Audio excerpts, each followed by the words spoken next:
Welcome, everyone. Today we're diving into one of the most triumphant songs in all of Scripture, Psalm 118. It is just an incredible declaration of victory, a stunning piece of prophecy, and really a timeless guide for where to place our trust. So let's get right into it. Right out of the gate, the psalm starts with this powerful foundational command, "Oh, give thanks unto the Lord," and it immediately gives us the reason why. First, because of who He is good, and second, because of what He does. His mercy endures forever. Honestly, this one single truth is the anchor for the entire song that follows. You know, we should probably pause on that word mercy, because in the original Hebrew, the word is hesed, and it's so much bigger and richer than just simple kindness. Hesed is this fierce, loyal, covenant-keeping love. It's not a temporary feeling, it's an eternal, unchanging part of God's very nature. It's a promise that His commitment to His people will never, ever fail. Okay, so with that incredible truth as our foundation, the psalmist then extends this powerful invitation to worship, and it's one that includes absolutely everyone. Notice how this call to praise goes out in three distinct waves. First, it's to all of Israel, the nation. Then it gets more specific, to the house of Aaron, who were the priests. And finally, it expands to include all who fear the Lord. This is a call that just breaks through national borders to embrace all believers. It's this vision of a truly universal chorus of praise.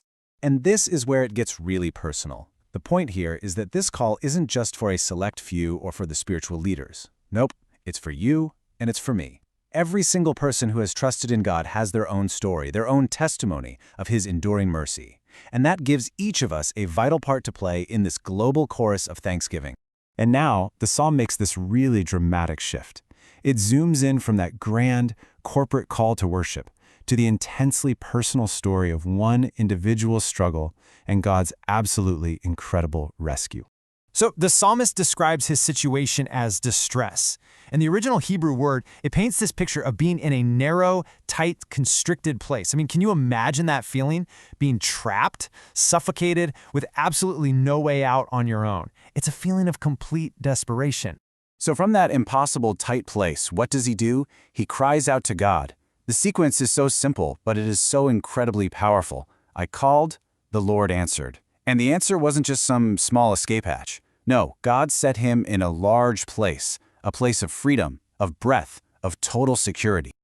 This whole experience teaches him the psalm's central lesson, which we find in verses 8 and 9. It is better to trust in the Lord than to put confidence in man. It is better to trust in the Lord than to put confidence in princes. He learned firsthand that even the best, most powerful human help is finite, it's flawed, and it's unreliable. But trust in the Lord, that is always, always secure. Then he describes the opposition he faced with these really vivid images. He says the enemy swarmed him like bees. You can just feel how relentless and painful that was. But their attack, even though it was intense, was quickly quenched as the fire of thorns, which, burns super hot and fast, but then just dies out in a moment. His confidence wasn't in his own strength, but in his victory's source, in the name of the Lord. He's completely honest about how bad the attack was. It was meant to be a knockout blow. But the reason he's still standing is so simple. The Lord helped me. And this leads him to quote the Song of Moses from Exodus, which is amazing because he's connecting his personal rescue to Israel's national salvation at the Red Sea. He's showing that the same God who saves an entire nation saves one individual. His survival gives him this brand new sense of purpose. He realizes he didn't just escape death, he was preserved for a reason. His life is now a platform for testimony, a living, breathing story that's meant to declare the works of the Lord. He gets it. Deliverance comes with a responsibility to share the story. So this personal story of deliverance now starts to build to the psalm's incredible prophetic climax. The psalmist shifts his focus and delivers this stunning prophecy about the coming Messiah. The imagery here is just so powerful. I want you to picture a building site. The experts, the builders, they look at a particular stone and just toss it aside, thinking it's useless. But then the master architect comes along, picks up that exact same rejected stone and makes it the cornerstone, the most important foundational piece of the entire structure. And this isn't some accident, it is the Lord's doing. So who is this stone? Well, there is no mystery here. Jesus Christ himself quoted this very verse from Psalm 118, and he applied it to his own rejection by the religious leaders. He is the one they refused, but God the Father made him the cornerstone of our salvation and the head of the church. It's a divine plan that completely flipped human wisdom on its head. And that famous verse we all know, it flows directly from that prophecy. The day the psalmist is talking about isn't just any old Tuesday. In its deepest, most profound sense, it's the day God vindicated the rejected stone. It's the day of Jesus Christ's resurrection. It is the ultimate day of victory, the day that secures our hope forever, and that is why we rejoice. So wow, given this incredible story of salvation, both the personal story of the psalmist and the prophetic story of Jesus, how are we supposed to respond? Well, the final section of the psalm shows us exactly how to live out this victory in our own lives.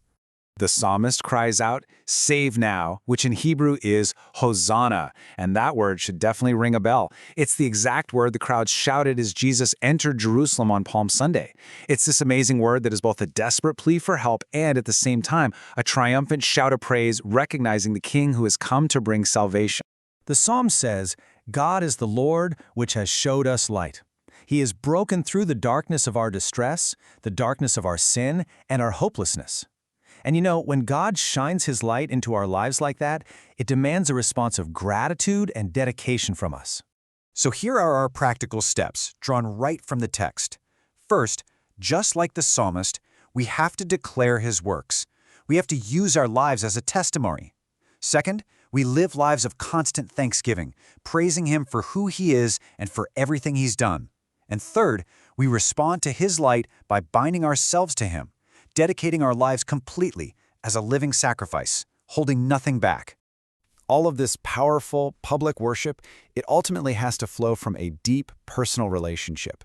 That cry, "Thou art my God," that's a declaration of personal allegiance.